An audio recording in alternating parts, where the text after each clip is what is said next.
क्या मक्के की फसल से इस साल 40 कुंटल तक उत्पादन निकाला जा सकता है?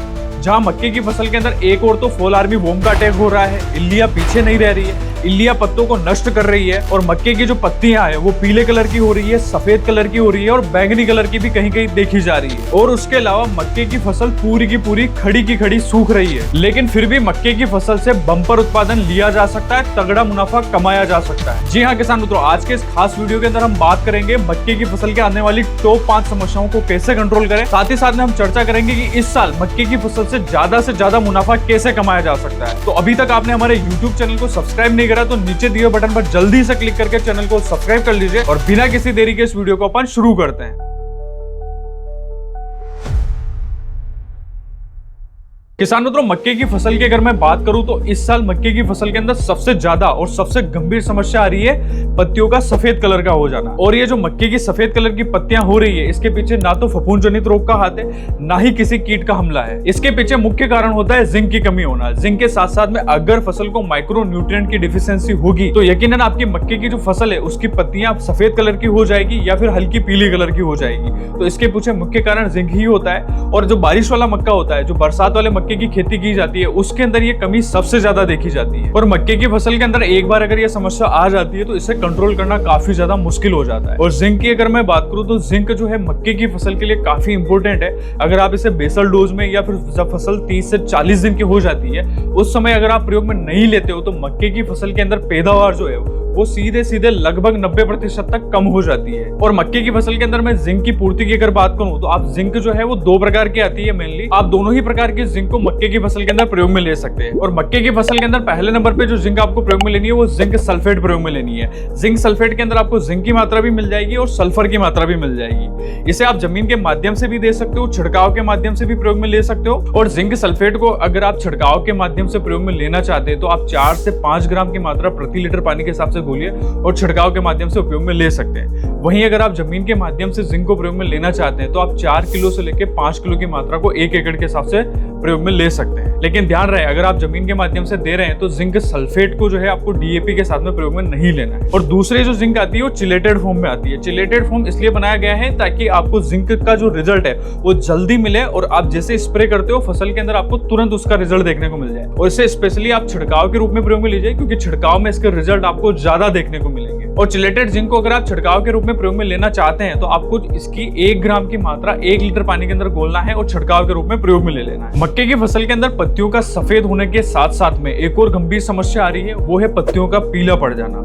ये पीलापन जो है मक्के की फसल का काफी गंभीर समस्या है जो हर साल हर सीजन में मक्के की फसल को प्रभावित करता है। मक्के की फसल के अंदर जो ये पीलापन है ना किसान मित्रों, ये मक्के की पैदावार को सीधा आधा कर सकता है। और मक्के की फसल के अंदर अगर मैं बात करूं तो ये पीलापन मुख्यतः 2 कारणों की वजह से आता है। पहला तो है नाइट्रोजन की कमी। अगर नाइट्रोजन की कमी मक्के की फसल के अंदर आती है तो पौधे की जो निचली पत्तियां रहती है, मतलब जो पुरानी पत्तियां रहती है, वो पहले पीली पड़ती है, उसके बाद में सूख के नीचे गिर जाती है। अगर आपको मक्के की फसल के अंदर ये पुरानी पत्तियों में पीलापन दिखाई दे रहा है तो समझ जाइए कि फसल के अंदर नाइट्रोजन की कमी हो चुकी है। और इसकी पूर्ति के लिए आप एनपीके 19-19 जो आता है या फिर एनपीके 20-20 दोनों में से किसी एक को प्रयोग में लीजिए और छिड़काव के माध्यम से आपको उपयोग में लेना है। और छिड़काव में इसकी मात्रा कितनी रखनी है, आपको आधा किलो से लेकर 750 ग्राम प्रति एकड़ के हिसाब से उपयोग में लेना है। और वहीं अगर आप यूरिया प्रयोग में लेने जा रहे हैं तो फसल लगभग आपकी 20 से 25 दिन की आ जाती है, तब आपको यूरिया जो है वो जमीन पे जड़ों के माध्यम से प्रयोग में ले लेना है। यूरिया क्या करेगा, फसल में एक तो फुटाव अच्छा लेके आएगा, बढ़वार जो है वो शानदार देखने को मिलेगी, साथ ही साथ में पौधों के अंदर हरापन जो है वो भी काफी शानदार आएगा। और अगर एक बार पौधे ने ग्रोथ ले ली, अच्छी बढ़वार ले ली, हरापन अच्छा आ गया तो पैदावार जो है उसकी ज्यादा से ज्यादा देखने को मिलेगी। मक्के की फसल के अंदर पीलापन का दूसरा सबसे बड़ा कारण होता है फेरस की कमी। फेरस मतलब कि आयरन की कमी। अगर आयरन की कमी भी हो रही है तो मक्के की जो नई पत्तियां हैं उसके अंदर आपको पीलापन देखने को मिलेगा। और अगर आप मक्के की जो पत्तियां देखेंगे उसकी नसें जो है अगर हरे कलर की हो रही है और बाकी का जो भाग है वो पीला पड़ रहा है तो समझ जाइए कि उसके अंदर फेरस की कमी है और आपको फेरस जो है वो छिड़काव के रूप में प्रयोग में लेना पड़ेगा। किसान मित्रों, फेरस की अगर मैं बात करूं तो फेरस भी आपको मार्केट में 2 प्रकार का मिलता है। एक मिलता है फेरस सल्फेट जो आपको 3 से 5 किलो प्रति एकड़ के हिसाब से उपयोग में लेना पड़ता है, जिसे आपको जमीन के माध्यम से देना है। और दूसरा आता है chelated ferrous. Chelated ferrous mainly spray के लिए आता है, मतलब कि आपको छिड़काव के रूप में उपयोग में लेना पड़ेगा। और छिड़काव के रूप में अगर आप फेरस सल्फेट उपयोग में लेते हैं तो आपको 1 ग्राम की मात्रा 1 लीटर पानी के अंदर घोलनी है और डायरेक्ट फसल के ऊपर छिड़काव के रूप में प्रयोग में लेना है। किसान मित्रों, मक्के की फसल के अंदर पत्तियों का सफेद पड़ना और पीलापन दोनों को कंट्रोल किया ही था कि मक्के की फसल के अंदर तीसरी समस्या ने एंट्री कर ली थी, वो है इल्लियों का हमला। मक्के की फसल के अंदर अभी के समय इल्लियों का प्रकोप भी काफी ज्यादा देखने को मिल रहा है और इल्लियों में भी अगर मैं बात करूं तो फॉल आर्मी वॉर्म हो गया है, तना छेदक हो गई है, पत्तियों को खाने और चबाने वाली जो इल्ली है इनका हमला सबसे ज्यादा देखने को मिल रहा है। और ये इल्लियां जो है वो मक्के के हर एक हिस्से को नुकसान पहुंचाती है, भले जड़ हो, भले तना हो, भले पत्तियां हो, भले भुट्टा हो, ये सभी को नुकसान पहुंचाकर सभी को कुरत कर पूरी तरीके से फसल को नष्ट कर देती है। अब मक्के की फसल की अगर मैं बात करूं तो मक्के की फसल के अंदर ये जो इल्लियां है वो मुख्यतः दो तरीके से अपन इसको डिवाइड कर सकते हैं। मतलब कि एक इल्ली जो जड़ को नुकसान पहुंचाती है और दूसरी इल्ली जो पौधे के ऊपर वाले हिस्से यानी कि तना हो गया हो, पत्ती हो गई हो, भुट्टा हो गया हो, उसको नुकसान पहुंचाती है। अब बात करते हैं मक्के की पहली वाली इल्ली यानी कि जो जड़ को नुकसान पहुंचाती है। मक्के की फसल की अगर मैं बात करूं तो जड़ को नुकसान पहुंचाने वाली दो प्रकार की इल्लियां आती है। एक तो आती है कटवर्म और दूसरा आता है व्हाइट ग्रब, जिसे किसान भाई सफेद गिडार के नाम से भी जानते हैं या फिर गोजा लट के नाम से भी जानते हैं। किसान मित्रों, मक्के की फसल के अंदर ये दोनों इल्लियां क्या करती है, जब पौधा छोटा रहता है या फिर शुरुआती अवस्था में रहता है तब कटवर्म जो रहता है वो पहले तने को काटता है और पौधे जो रहता है पूरा का पूरा नीचे गिर जाता है और ये फसल जो रहती है पूरी तरीके से बर्बाद कर देती है। और दूसरी जो इल्ली है व्हाइट ग्रब क्या करता है, पौधे की जो जड़ होती है मतलब जो सफेद जड़ें होती है, नाजुक जड़ें रहती है, उन्हें कुतरकर पूरी तरीके से नष्ट कर देती है और जब आप पौधा जमीन से उखाड़ते हो तो उसकी पूरी जड़ गायब रहती है। और इन दोनों को कंट्रोल करने के लिए आपको क्या करना है, जो क्लोरीपाइरिफॉस 10% दानेदार में आता है उसको खाद के साथ में मिला के पौधों की जड़ों के ऊपर डलवा देना है। और ये आपको ऐसी स्थिति में डालना है जब बारिश आ रही हो, हल्की हल्की बारिश आ रही हो, तब अगर आप इसे प्रयोग में लेते हैं तो ये क्या करेगा, पानी के साथ में घुलकर पूरी तरीके से जड़ पर पहुंच जाएगा और जमीन के अंदर फैल जाएगा, जिससे जो भी भूमिगत कीट है या फिर जो जड़ को नुकसान पहुंचाने वाले कीट है वो पूरी तरीके से नष्ट हो जाएंगे, खत्म हो जाएंगे। और इसके उपयोग की अगर मैं बात करूं तो आपको 4 किलो प्रति एकड़ जमीन के माध्यम से उपयोग में लेना है। अब बढ़ते हैं मक्के की दूसरी इल्लियों की ओर, जो पत्तियों को, तनों को और भुट्टों को सबसे ज्यादा नुकसान पहुंचाती है। और इन इल्लियों की भी अगर मैं बात करूं तो सबसे पहले आती है फॉल आर्मी वॉर्म, उसके बाद में तने को खाने वाली तना छेदक इल्ली, उसके बाद में पत्तियों को खाने और चबाने वाली इल्ली, उसके अलावा सेमी लूपर।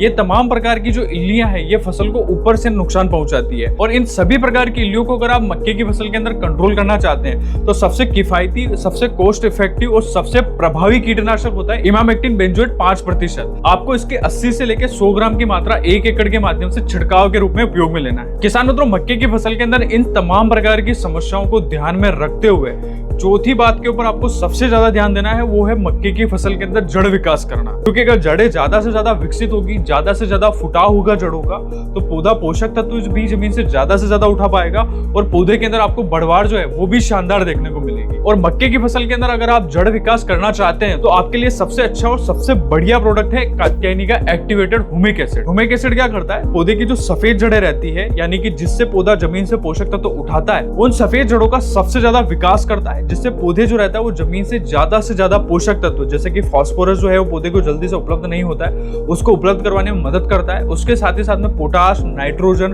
उसके अलावा जो माइक्रोन्यूट्रिएंट जो भी जमीन के अंदर आपने दे रखे हैं पौधे को अभी तक उपलब्ध नहीं है, उनको उपलब्ध करवाने में मदद करता है। इसलिए जब भी आप ह्यूमिक एसिड डालते हो तो फसल के अंदर तुरंत फुटाव देखने को मिलता है, हरापन जो है वो ज्यादा से ज्यादा आता है और बढ़वार जो है वो शानदार तरीके से देखने को मिलती है। इसलिए आपको अभी की जो अवस्था है, मतलब फसल लगभग 15-30 दिन या फिर 40 दिन के आसपास अगर हुई है तो इस अवस्था पर ह्यूमिक एसिड अगर आप डालते हो तो आपको फसल के अंदर एकदम से फुटाव देखने को मिलेगा। और अगर इसके उपयोग की मात्रा की अगर मैं बात करूं तो अगर आप जमीन के माध्यम से इसे उपयोग में लेना चाहते हैं तो आपको 2 किलो प्रति एकड़ जमीन के माध्यम से उपयोग में लेना है। और वहीं अगर आप मक्के की फसल के अंदर ह्यूमिक एसिड का छिड़काव करते हैं तो आपको 800 ग्राम की मात्रा 1 एकड़ के हिसाब से उपयोग में लेना है। किसान मित्रों, आपने मक्के की फसल के अंदर जड़ों का विकास करने के लिए जमीन के माध्यम से भी टोनिक प्रयोग में ले लिया। अब उसके बाद में आती है बात फसल के अंदर ऊपर से ज्यादा फुटाव कैसे लेके आए, मतलब कि मक्के की जो पत्तियां हैं उनमें ज्यादा से ज्यादा हरापन कैसे देखने को मिले, फुटाव जो है वो ज्यादा से ज्यादा कैसे आए। उसके लिए आपको मक्के की फसल के अंदर लास्ट और 5वें कारण के ऊपर ध्यान देना पड़ेगा। मतलब कि फसल के अंदर आपको ऊपर से फुटाव लाने के लिए एक टोनिक का ऊपर से छिड़काव के रूप में